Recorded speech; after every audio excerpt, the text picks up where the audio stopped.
matoke fahita zara vaovao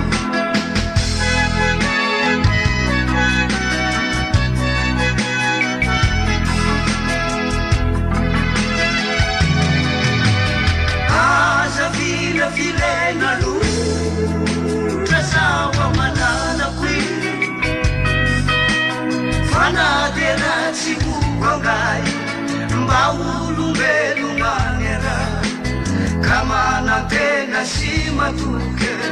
fahita zara vaovao tiakoroanao mamalalaky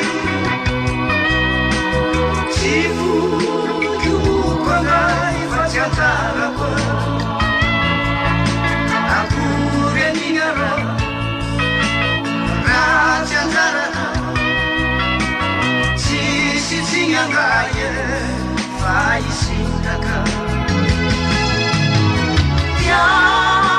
tiakoroanao mamalalaky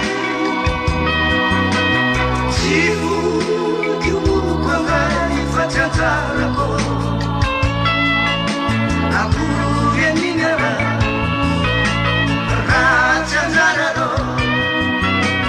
tsisy tsignangay fa isitaka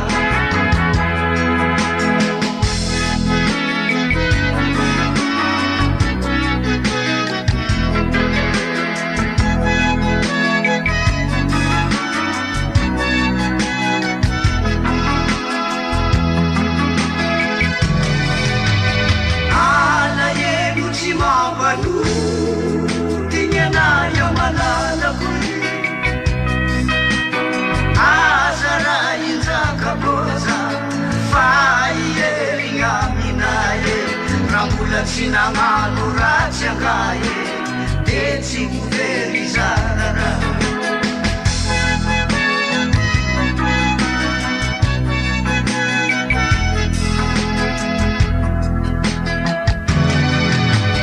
ala eno tsy mampano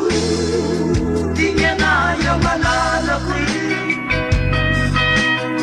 azara injakakoza fa ierigna minaye raha mbola tsy nagnano ratsy angaye de tsy hovery zarara tiakoroanao mamalalaky tsy vokomokoangay fa tsy anjarako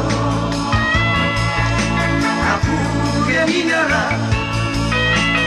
ratsy anjarano tsisy tsignangay fa isitaka tiakoroanao mamalalaky tsy vokomokoangay fa tsy anjarako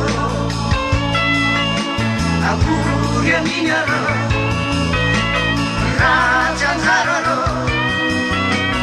tsisy tsignangay fa isitaka tsisy tsignangay fa isitaka tsisy tsignangay fa isitaka